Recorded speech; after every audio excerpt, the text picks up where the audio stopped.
Friends, welcome to our YouTube channel. इस video में हम लोग आज इकोनॉमिक्स क्लास 9 के लास्ट चैप्टर के हम लोग क्वेश्चन आंसर को सॉल्व करेंगे। जैसे आप लोग जानते हैं कि मैं हमेशा क्वेश्चन आंसर्स को सॉल्व करवाता हूं, तो चलिए स्टार्ट करते हैं इस वीडियो को। सबसे पहले क्वेश्चन नंबर 1 वो हमसे पूछ रहा है, how is the food security ensure in India. किस तरीके से फूड सिक्योरिटी को इंश्योर किया जाता है इंडिया में। तो सबसे पहली बात आप लोग जान लें, फूड सिक्योरिटी को इंश्योर जो है 2 तरीके से किया जाता है। मैं आपको पहले दो इसमें 2 आंसर बन सकते हैं। नॉर्मली स्टूडेंट 2 आंसर बनाते हैं, मैं दोनों आंसर आपको बताऊंगा। दोनों आंसर सही है, लेकिन ये जो मैंने लिखा है बहुत सारा एनालाइज करके लिखा है, तो ये क्वेश्चन आंसर ज़्यादा सही है। तो इसका सबसे पहला आंसर होगा वो ये होगा कि फूड सिक्योरिटी इंडिया में इस तरीके से इंश्योर किया जाता है ताकि फूड्स का अवेलेबिलिटी हो, लोगों के पास पैसा हो जिससे उसे खरीद सके, और एसेबिलिटी मतलब लोग हो उनके पास पैसा हो जिससे वो खरीद सके और उसे वो खा सके और फूड पाया जाए। पहला हो गया एसेबिलिटी, अफोर्डेबिलिटी, अवेलेबिलिटी। ठीक है, ये 3 हुआ। और दो और तरीके से इंश्योर किया जाता है। तो उसमें हम लोग बताते हैं कि किस तरीके से इंश्योर किया जाता है, क्यों इंश्योर किया जाता है, और इसमें बताया जाता है कि कुछ किस तरीके से इंश्योर होता है। तो इसमें हम लोग जो होता है इंश्योर लिख सकते हैं, ताकि हम लोग जो होता है 2 मेथड से इसको इंश्योर करते हैं, बफर स्टॉक्स और पब्लिक डिस्ट्रीब्यूशन सिस्टम।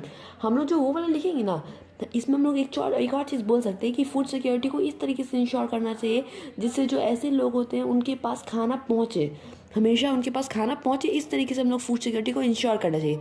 अगर हम लोग वो लिखते हैं वो भी सही होगा, और ये लिखते हैं तो ये भी सही होगा। ठीक है, आते हैं नेक्स्ट क्वेश्चन पे। हमसे नेक्स्ट क्वेश्चन पूछा है, which state are more food insecurity. कौन से ऐसे स्टेट में से ज़्यादा फूड सिक्योरिटी पाया जाता है। तो जैसे स्टेट लाइक उत्तर प्रदेश, बिहार, छत्तीसगढ़, उड़ीसा, महाराष्ट्र, ये सब कुछ ऐसे स्टेट होते हैं जहाँ पे मोर फूड इनसिक्योरिटी पीपल्स हमारे कंट्री के पाए जाते हैं। देखिए, ये एक डेटा है, बहुत पुराना डेटा है। ये बहुत पुराना डेटा है, तो ये डेटा पे आप लोग विश्वास मत कीजिएगा कि ये डेटा फिक्स ही है, ये बहुत पुराना डेटा है। तो लेकिन बुक के हिसाब से ये डेटा सही है। ठीक है, आते हैं नेक्स्ट क्वेश्चन क्या बोल रहे हैं, विच आर द पीपल। ऐसा इस पर क्वेश्चन बोला है कि कौन कौन से पीपल जो होता है उस फूड इनसिक्योर होते हैं। तो पीपल्स के नाम जैसे landless labour, daily wages workers, फिर उसके बाद सीजनल वर्कर्स, फिर लेबर, फिर गरीब, the poor, the lower caste peoples like OBC, ST, उसके बाद large populations of pregnant ladies, उसके बाद नर्सिंग मदर्स, बेगर। इन तरीके के लोग जो होते हैं फूड इनसिक्योरिटी की प्रॉब्लम से गुजरते हैं। अब next question number 4, green revolution से पूछ रहा है, क्या green revolution do you believe that green revolution has made India self sufficient in food grain. क्या आप विश्वास कर सकते हैं कि जो ग्रीन रिवॉल्यूशन है इंडिया को जो होता है खुद आत्मनिर्भर बनाया है फूड प्रोडक्शन के लिए। तुम लोग बोल सकते हैं हाँ, क्यों देखो ऐसा इसलिए क्योंकि ग्रीन रिवॉल्यूशन में प्रोडक्शन इंक्रीज होने लगे। 1960 से लेकर 65 तक के बीच में जो एनुअल प्रोडक्शन था ग्रेन सबका वो तो मिनिमम 7 मिलियन तक और मैक्सिमम 9 मिलियन। लेकिन अगर हम लोग ग्रीन रिवॉल्यूशन की बात करें तो ग्रीन रिवॉल्यूशन के बाद 1995 से 1996 में इस तरीके से प्रोडक्शन बढ़ा कि वीट का प्रोडक्शन 7.23 मिलियन से 30 मिलियन टन हो गया। और राइस का यहाँ वीट का तो दे दिया, लेकिन राइस का डेटा नहीं दिया, तो मैं आपको राइस का बता देता हूँ। राइस का यूजुअली 8.60 मिलियन टन था उस समय राइस का, लेकिन ग्रीन रिवॉल्यूशन के बाद इसी समय वीट का प्रोडक्शन 32.5 मिलियन टन था। कहाँ 8.60 मिलियन टन और कहाँ 30.5 मिलियन टन। 5 था, हाँ 5 ही था मिलियन टन। ठीक है, अब आते हैं नेक्स्ट क्वेश्चन। इसी क्वेश्चन को आगे बढ़ाते हैं। हमसे पूछ रहा है कि अब हम तो ये तो बता दिए कि ये हो गया, अब कौन कौन से स्टेट में इसका प्रभाव पड़ा, ज़्यादा ग्रेट इंप्रेशन पड़ा। तो इसमें जो स्टेट आते हैं जिसका नाम है महाराष्ट्र, मध्य प्रदेश, बिहार, उड़ीसा, बंगाल, ये सब ऐसे एक स्टेट होते हैं जिसमें जो होता है इसका प्रोडक्शन कंटिन्यूसली इंक्रीज होने लगा। अगर दूसरी तरफ बात करें, इन समय तो वीट का प्रोडक्शन इंक्रीज हुआ। अगर राइस की देखें तो राइस का प्रोडक्शन तमिलनाडु, आंध्र प्रदेश जैसे स्टेटों में राइस का प्रोडक्शन बहुत ज़्यादा बढ़ गया। ठीक है, अब आते हैं इधर देखते हैं, बहुत ज़्यादा बढ़िया। अब हम बताते हैं नेक्स्ट क्वेश्चन। ठीक है, नेक्स्ट क्वेश्चन से पूछा है इंडिया के कौन से सेक्शन ऑफ पीपल्स जो होता है बिना फूड के रहते हैं। तो देखो, इंडिया में बहुत सारे large section of people in food security के प्रॉब्लम से गुजरते हैं, जिसमें लेबर आते हैं, डेली वेजेस वर्कर आते हैं, बेगर आती है, नर्सिंग मदर्स आती है, चिल्ड्रेन आते हैं 5 साल के अंदर, 5 साल के अंदर आने वाले 5 साल के नीचे जो बच्चे होते हैं वो आते हैं। हमारी सोसाइटी में जो लोअर कास्ट पीपल्स होते हैं जैसे ST, SC, OBC जो होते हैं वो भी सफ़र करते हैं फूड सिक्योरिटी के प्रॉब्लम से। ठीक है, ये लिख लिया। अब आते हैं क्वेश्चन नंबर 6 पे। क्वेश्चन नंबर 6 हमसे क्या पूछ रहा है, what happen to supply of food when there is a disaster और क्लेमिटी। फूड सिक्योरिटी पे क्या असर पड़ेगा अगर कोई डिजास्टर आता है या फिर भूखमरी जैसा कंडीशन आता है। तो इस पर हम लोग आंसर लिखना चाहते हैं, ये लिख सकते हैं। तो इसका असर इस तरीके से होगा कि अगर हम लोग क्लाइमेटी की बात करें या फिर डिजास्टर की बात करें, तो डिजास्टर के दौरान जो होते हैं, जैसे अगर हम लोग ड्राउट सूखा की बात करते हैं, तो ड्राउट के दौरान क्या होगा, प्रोडक्शन रुक जाएगा। सूखा के कारण पेड़ पौधों को पानी नहीं मिलेगा, तो ठीक से प्रोडक्शन नहीं होगा तो फेमाइन जैसी कंडीशन ऑकर होगी सोसाइटी में। और ये कंट्री की इकोनॉमी को भी इफेक्ट करेगा। किस तरीके से इफेक्ट करेगा, देखो, कंट्री की इकोनॉमी डिपेंड करती है इस बेसिस पे कि कंट्री कितने प्रोडक्शन के बेसिस पे उसका इकोनॉमिक ग्रोथ क्या है, इस पे बेसिस पे डिपेंड करती है। कंट्री इस तरीके की भी बेसिस पे कंट्री इकोनॉमिक इस पे भी डिपेंड करता है कि कंट्री में कितनी महंगाई है फिर कितनी सस्ती है। ज़्यादातर चीज़ों जो बहुत ज़्यादा सस्ते होते हैं, मतलब ऐसी कंट्री जिसमें ज़्यादातर चीज़ें जो होती है महंगी नहीं, जो सस्ती होती है, वो मैक्सिमम आप देखेंगे प्राइस तो सेम ही होता है, लेकिन करेंसी का वैल्यू डिफरेंट जगह पे अलग अलग तरीके से चेंज होता है। लेकिन उस जगह के हिसाब से जो उसका असली वैल्यू, उस जगह के हिसाब से जो उसका वैल्यू होता है, वो अगर सस्ता होता है तो आप लोग देखेंगे ऐसी बहुत सारी जगह, जैसे देख लीजिए, आप लोग जो होता है कभी जाते होंगे कहीं, तो कोई कपड़ा होता है, वो कपड़ा देखते हैं यहाँ पे ये कपड़ा 200 में मिला, और कहीं मॉल में चले गए तो मॉल में देखेंगे ये कपड़ा का दाम 1200 रुपया होगा। अब देखिए यहाँ इन दोनों में क्या अंतर, इन दोनों में सेम ही कपड़ा आप खरीद रहे हैं, लेकिन इसमें क्या है, इसमें 1000 का प्रॉफिट हो रहा है, इसमें 1000 का नुकसान हो रहा है। तो वही बात है कि क्या होगा, किस तरीके से इफेक्ट करेगा। अब प्राइस बढ़ेगा तो लोगों की इनकम, प्राइस बढ़ेगा लेकिन लोगों का इनकम तो वही का वही रहेगा। बहुत कोई का इनकम बढ़ेगा लेकिन मैक्सिमम ऑफ द पीपल का तो इनकम वही रहेगा ना। चलिए कुछ लोग अफोर्ड कर भी लेंगे, लेकिन जो गरीब होते हैं वो तो अफोर्ड नहीं ना कर पाएंगे, और सरकार के पास इतना ग्रेन नहीं है कि गरीबों को भी दे सके, नॉर्मल पीपल्स को भी दे सके। इससे जो होता है फेमाइन जैसा कंडीशन आ जाएगा। हमारे देश को दूसरे कंट्री से जो होता है ना अनाज का उधार लेना पड़ेगा। जैसे हमारे जो होता है कि हमारे प्रॉब्लम ऑकर हुआ था, फेमाइन का प्रॉब्लम ऑकर हुआ था जब हमारे प्राइम मिनिस्टर लाल बहादुर शास्त्री के समय जो फेमाइन का प्रॉब्लम ऑकर हुआ था, उसमें यूएसए हम लोग को मदद किया था। यूएसए हम लोग को क्या दिया था, ग्रेन प्रोवाइड करवाया था। तो इसी तरीके का हम लोग का सिचुएशन वापस से ऑकर हो जाएगा। तो हम लोग लिख सकते हैं the supply of food has been stopped where as a disaster और the calamity like drought at all the grown were destroyed the problems of a food security will increase in the society and the condition of a famine will be occur in the society and the country economic will be affected by this problem. The price of a grain will become higher and the most of the people could not afford to buy the grain at this price। ठीक है, आते हैं next question पे। हमें difference बताना है chronic hunger के बीच में और सीजनल हंगर के बीच में। देखिए यूजुअली इन दोनों के बीच में कोई डिफरेंस नहीं है, ये दोनों हंगर ही है। लेकिन क्रॉनिक हंगर में क्या होता है ना, क्रॉनिक हंगर जो होता है ना, उनके पास वो उतना पैसा नहीं, वो कमाते हैं लेकिन उनके पास उतना पैसा नहीं होता है, उतना नहीं कमाते हैं जिससे वो अपने आप को फूड सिक्योर कर सके। इस तरीके के हंगर को हम लोग क्रॉनिक हंगर कहते हैं। और अगर सीजनल हंगर की बात करें तो सीजनल हंगर वो हंगर होते हैं जो अपने आप को फूड सिक्योर तो कर लेते हैं लेकिन कुछ सीज़न में। आप नहीं समझे, मैं बताता हूँ एक एग्जाम्पल से। देखिए सीजनल हंगर में, देखिए क्रॉनिक हंगर तो समझ ही गई, सीजनल हंगर में सबसे प्रॉब्लम हुआ होगा कि देखिए नाम से ही पता चल रहा है, सीज़न के हिसाब से उनका इनकम चेंज होता है। अब जैसे देखिए खेतों में बारिश के समय बारिश के समय बाई चांस खेतों में बारिश समय खेत में अनाज उगते हैं, अनाज सब उगता है। उस समय जो होता है कोई भी लेबर का फार्मर को कोई भी लेबर का रिक्वायरमेंट नहीं होता है। तो उस समय क्या होता है, फार्मर के पास इनकम नहीं होता, जिससे इनकम उतना नहीं होता है, वो उतना नहीं कमा पाते जिससे वो अपने आप को फूड सिक्योर कर सके। लेकिन अगर वही दूसरी तरफ बात करें, अगर कोई दूसरा जैसे गर्मी का सीज़न, इस समय फार्मर्स को किसानों लेबर्स की सख्त ज़रूरत होती है। तो गर्मी के सीज़न में एक तरीके से समझिए कि गर्मी के सीज़न में वो ज़्यादा कमा लेते हैं। लेकिन अगर हम लोग बरसात जैसे सीज़न का बात करें तो उन सीज़न में उनका कमाई ही नहीं होता है। किसी किसी जगह में होता है, किसी किसी का तो कमाई ही नहीं होता। तो इस केस में क्या होता है, कुछ मंथ वो फूड सिक्योर रहता है और कुछ मंथ वो फूड इनसिक्योर रहता है। तो इस तरीके से हंगर को हम लोग क्रॉनिक हंगर कहते हैं, इस सीजनल हंगर कहते हैं। क्रॉनिक हंगर में भी बात वही है। क्रॉनिक हंगर में क्या होता है, उनके पास इनकम नहीं होता है। मतलब जैसे देखिए, अगर हम लोग रिक्शा वाले की बात करें तो रिक्शा वाला सही रिक्शा चला रहा है, लेकिन उसके पास उतना इनकम नहीं है जिससे वो अपने परिवार का पेट भर सके, जिसका वो फूड इनसिक्योर है।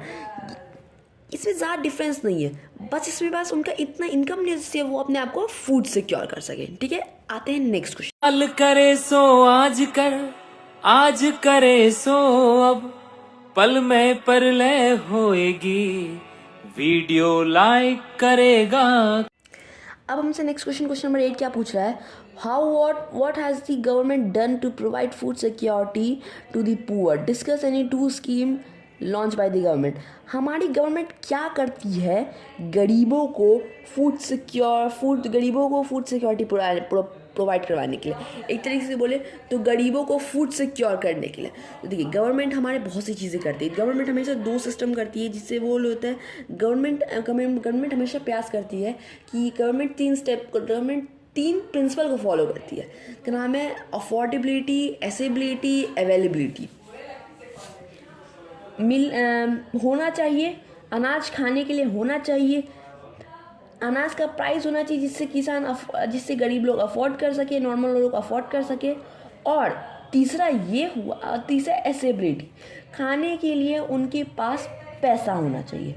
ठीक है, अब देखिए इसमें जो होता है बहुत से स्कीम्स होते हैं, लेकिन इसमें सिर्फ 2 स्कीम्स का बताना है हम लोग। देखिए, सरकार हम लोगों को जो होता है दो तरीके से हम लोगों को फूड सिक्योर करती है। पहला है बफर स्टॉक्स, दूसरा है पीडीएस। देखिए, पीडीएस क्या होता है और बफर स्टॉक क्या होता है। देखिए, बफर स्टॉक के बारे में मैं लिखा नहीं हूँ क्योंकि बफर स्टॉक्स के बारे में ज़्यादा जानकारी यहाँ पर नहीं दिया है। बफर स्टॉक के बारे में यहाँ पे डिफाइन कर चुका हूँ मैं। तो पहले मैं बता देता हूँ पीडीएस पहले मैं बता देता हूँ किस तरीके से होता है। जो ग्रेन को सरकार स्टोर करके रखती है ताकि गरीबों में बांट सके, उस ग्रेन को हम लोग बफर स्टॉक ग्रेन कहते हैं। वही होता है बफर स्टॉक। और उसी ग्रेन को सरकार सप्लाई करती है गरीबों में बाय द पीडीएस सिस्टम के तहत। उसी ग्रेन को सरकार जो होता है गरीबों में प्रोवाइड करवाती है। किस सिस्टम के तहत, पीडीएस के तहत। पीडीएस को भी 2 टर्म में डिवाइड किया गया है। पब्लिक डिस्ट्रीब्यूशन सिस्टम को 2 टर्म में डिवाइड किया गया है, revamped public distribution system, targeted public distribution system. देखिए, इन दोनों में नाम देखिए हमें पता चल रहा है कौन कौन सा है। सबसे पहले आरपीडीएस क्या बोल रहा है। देखिए, आरपीडीएस एक ऐसा गवर्नमेंट सिस्टम होता है जिसमें सरकार जो होता है ना, पूरे भारत, जैसे भारत है तो पूरे भारतवर्ष में से बाई चांस पूरा भारतवर्ष में से 1800 जिला है या फिर 1800 ब्लॉक्स बोलो, उन 1800 ब्लॉक्स में से भारत का सबसे गरीब से भी गरीब आदमी रहता है। तो सरकार डिसाइड की कि इन 1800 जगहों पे सरकार रिवैम्प पे आरपीडीएस का फॉर्म करेगी। आरपीडीएस क्या होता है, सबसे कम प्राइस पे, कम से कम प्राइस में, सबसे ज़्यादा कम प्राइस पे सरकार जो होती है गरीब से गरीब लोगों को ग्रेन प्रोवाइड करवाती है। इनके लिए इसको रिवैम्पेड पब्लिक डिस्ट्रीब्यूशन सिस्टम्स को उन जिस ब्लॉक्स में होते हैं, जिन डिस्ट्रिक्ट्स में होते हैं, उस डिस्ट्रिक्ट में सरकार जो होता है उन्हीं लोगों को एक ग्रेन प्रोवाइड कर पाती है जिसके पास अंत्योदय अन्न योजना, अंत्योदय कार्ड होता है। अंत्योदय कार्ड आप लोग जानते होंगे, जो कार्ड पुअर के लिए यूज़ किया जाता है। ठीक है, इसके पहले हम लोग उसको definition. In the system, government should be provide a grain to the lower amount to the backward blocks or area and the aim। अच्छा, aim तो बताया ही नहीं। सरकार क्या करती है ना, इन सभी एरिया में क्या करती थी, ग्रेन प्रोवाइड करती है। और सरकार का मेन एम यही होता है कि सरकार इन सब एरिया में से गरीबी को घटा सके। ठीक है, अब कैसे घटा सके इसको मैं एक्सप्लेन करता हूँ। देखिए, लोग कमाते किस लिए, ताकि वो खाना खा सकें। खाना खाने के लिए उनके पास क्या चाहिए, उनको पैसे चाहिए। अब जैसे वो 10 रुपये कमाए और 10 ही रुपये का अनाज ले लिए, तो उससे क्या, वो खाना तो खा लिए लेकिन उनका कंडीशन चेंज नहीं हुआ। खाना तो खा लिया लेकिन उनका कंडीशन चेंज नहीं हुआ। तो सरकार क्या करती है, उनको खाना देती है।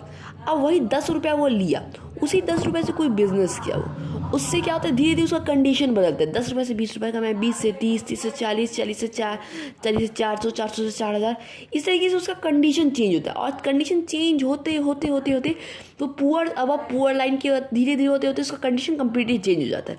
तो इस सिस्टम के तहत सरकार क्या करती है, लोगों की कंडीशन को इम्प्रूव करने की कोशिश करती है। आपको एक हिंट दे देता हूँ, जितने भी पीडीएस के जितने भी ब्लॉक्स होते हैं, पीडीएस के जितने भी फॉर्म होते हैं ना, सभी जो होते हैं ना, का यही एम रहता है गरीबी को घटाना। अब किस तरीके से गरीबी को घटाना, ये डिपेंड करता है उसके फॉर्म के ऊपर कि किस फॉर्म के बारे में लोग बात कर रहे हैं। ठीक है, इसके बारे में तो हो गया। इस आगे देख लेते हैं। And the aim to reduce the poverty in India and improve the condition of backward block area. Next PDF का फॉर्म है टारगेटेड पब्लिक डिस्ट्रीब्यूशन, टीपीडीएस। इसे डायरेक्ट पता चला है, इस पीडीएस सिस्टम में सरकार टारगेट करती है कि 2 किस्म के लोगों को ही अनाज दिया जाएगा लोअर प्राइस में। मतलब आरपीडीएस से थोड़े से ज़्यादा प्राइस पे टीपीडीएस वाले को दिया जाता है। टीपीडीएस वाले में अंत्योदय अन्न योजना वाले लोग नहीं आते हैं, इसमें बीपीएल कार्ड वाले और एपीएल कार्ड वाले आते हैं। बीपीएल में होता है बिलो पुअर्टी लाइन, और एपीएल वाले कार्ड उनको दिया जाता है जो पुअर्टी लाइन के अबव होते हैं। इसका फुल फॉर्म भी होता है अबव पुअर्टी लाइन। इस सिस्टम में करना रहता है कि जो पुअर है और नॉन पुअर है उनकी कंडीशन चेंज करना है। इसमें टारगेटेड क्या आता है कि सिर्फ बीपीएल और एपीएल वालों को ही दिया जाएगा। जिनके पास अंत्योदय कार्ड है उनको नहीं दिया जाएगा। उनके लिए आरपीडीएस है, नॉर्मल पीडीएस है और कुछ वृद्धा योजना वाले कार्ड सिस्टम्स होते हैं पीडीएस के। ठीक है, अब आते हैं नेक्स्ट पैराग्राफ पे। नेक्स्ट पैराग्राफ पे क्या लिखा हुआ है, गवर्नमेंट जो था डिस्ट्रीब्यूट। अच्छा, अब हम लोग बोल रहे थे एपीएल, बीपीएल, अंत्योदय कार्ड, ये सब कार्ड क्या है। देखिए, सरकार जो होता है लोगों को अनाज देती है उनके कार्ड के हिसाब से। अब हम लोग बोल रहे थे एपीएल, बीपीएल, देखिए ये कार्ड होते हैं। इस कार्ड के हिसाब से जो गरीब लोग होते हैं या फिर जो सबसे ज़्यादा गरीब लोग होते हैं या फिर जो ऐसे लोग होते हैं जो गरीब नहीं होते हैं, उन सभी को सरकार अनाज देती है उनके कार्ड के हिसाब से। गरीब लोगों, सबसे ज़्यादा गरीब लोगों को ज़्यादा अनाज देगी, कम प्राइस पे, कम से कम प्राइस में। वो जो गरीब होंगे लेकिन सबसे ज़्यादा गरीब नहीं होंगे उनको सरकार देगी कम अमाउंट का अनाज देगी, लेकिन और ज़्यादा कम से कम अमाउंट पे नहीं, कम अमाउंट पे। और जो अमीर लोग होंगे उनको भी कम से कम अमाउंट पे देगी सरकार अनाज, लेकिन उनकी क्वांटिटी में डिफरेंट चेंज करेगी। इस तरीके के कार्ड होते हैं। पुअर के लिए अंत्योदय कार्ड, जो बहुत ज़्यादा पुअर होते हैं उनके लिए अंत्योदय कार्ड, जो पुअर होते हैं उनके लिए एपीएल कार्ड, और जो नॉन पुअर होते हैं उनके लिए, और जो पुअर नहीं होते उनके लिए पुअर के लिए बीपीएल कार्ड, और जो पुअर नहीं होते उनके लिए एपीएल कार्ड।